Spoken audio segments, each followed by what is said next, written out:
রাজনীতি বা আব্বার আন্দোলন বা আব্বার সামাজিক আন্দোলন, সাংস্কৃতিক আন্দোলন, এগুলো তো 52 শুরু, এবং সেটা একটা বিরাট ব্যাপার। ওইটা না হলে হয়তো 71 হতো না, অনেক কিছু হতো না।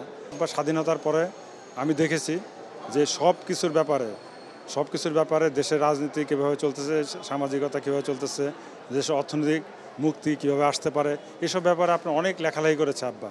কীভাবে করা যায়, কীভাবে দেশপ্রেম করা যায়, দেশের মানুষের দেশের জন্য কিছু করতে পারে, যে কোনো চক্রান্ত রুখে দিতে পারে, এই ধরনের প্রেরণামূলক লেখা আব্বা অনেক লিখেছে। আমরা দেখেছি, আমরা পড়েছি, এটা আপনারা অনেকে জানেন। তো এইভাবে আব্বার জীবনের শেষ দিন পর্যন্ত, যতক্ষণ পর্যন্ত আব্বার সেন্স ছিল, আব্বার ততক্ষণ পর্যন্ত আব্বা এগুলো নিয়ে চিন্তা করেছে। স্বীকৃতির জন্য আব্বা কোনোদিনও পাগল ছিলেন না। এই স্বীকৃতি যেটা পেয়েছে 2005 সালে, এটা তৎকালীন প্রধানমন্ত্রী বেগম খালেদা জিয়া নিজে দায়িত্ব নিয়ে আব্বারে দিয়েছে, এটা আমি জানি। আমরা কোনোদিন এটার জন্য ছিলাম না, লালায়িত ছিলাম না। সততার যখন দুর্ভিক্ষ গণমাধ্যম জগতে এবং সাংবাদিকতার জগতে, ঠিক সেই সময় অধ্যাপক আব্দুল গফুর সৎ সাংবাদিকতা করেছেন। তিনি সাদাকে সাদা এবং কালোকে কালো বলেছেন। ওনার বয়স যখন 92 বছর, তখন উনি রেগুলার অফিস করেছেন। এবং আমরা যখন পত্রিকাতে কোনো উপসম্পাদকীয় পড়তাম, তখন ওনারটার জন্য আমরা অপেক্ষা করতাম যে অধ্যাপক আব্দুল গফুর কী লিখেছেন।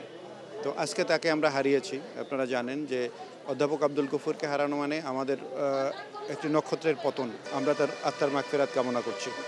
আল্লাহ যাতে তাকে বেহেশতের উচ্চ স্থানে আসন দান করেন, এবং তার যে আদর্শ তিনি লালন করেছেন, সাংবাদিকরা যাতে সে আদর্শ লালন করে সাদাকে সাদা এবং কালোকে কালো বলতে পারে, এই প্রত্যাশা রাখছি।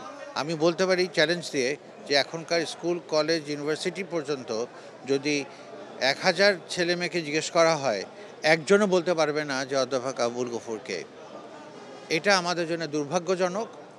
আমাদের যারা এরকম প্রাতঃস্মরণীয় ব্যক্তিত্ব, যারা আমাদের এত শ্রদ্ধার, যারা আমাদের বটবৃক্ষ, তাদেরকে আমাদের শ্রদ্ধার সাথেই স্মরণ করতে হবে এবং তাদের উপযুক্ত মূল্যায়নটা করতে হবে। যে কজন হাতে গোনা মানুষ সক্রিয়ভাবে ভাষার জন্য সংগ্রাম করেছেন, এই দেশ মাতৃকার জন্য সংগ্রাম করেছেন, আমার মাতৃভাষার জন্য সংগ্রাম করেছেন, অধ্যাপক জেল খেটেছেন, অধ্যাপক আব্দুল গফুর তাদের মধ্যে অন্যতম। আমি ব্যক্তিগতভাবে তার প্রতি কৃতজ্ঞ, তার নিয়ে আমি গর্ব অনুভব করি, কারণ উনি আমার রাজবাড়ির একজন গর্বিত সন্তান। উনি প্রমাণ করে গেছেন যে ওনার চিন্তা চেতনা দিয়ে যে এই দেশের স্বাধীনতা সংগ্রামে সেই 1952 সালে কোনো দল মত ছিল না। উনি সকল ধর্মমতের ঊর্ধ্বে থেকে এই ভাষা সংগ্রামকে আগিয়ে নিয়ে 71-এর স্বাধীনতা এনেছিলেন। তার যে মূল্যায়ন করা হয় নাই, এটা আমি মনে করি তার সাথে এক ধরনের বিরাগ ভাজন আচরণ করা হয়েছে। এটাও ঠিক করা নাই।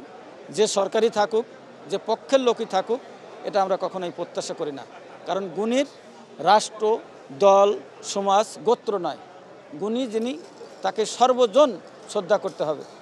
অধ্যাপক গফুর সকলের ঊর্ধ্বে ছিলেন।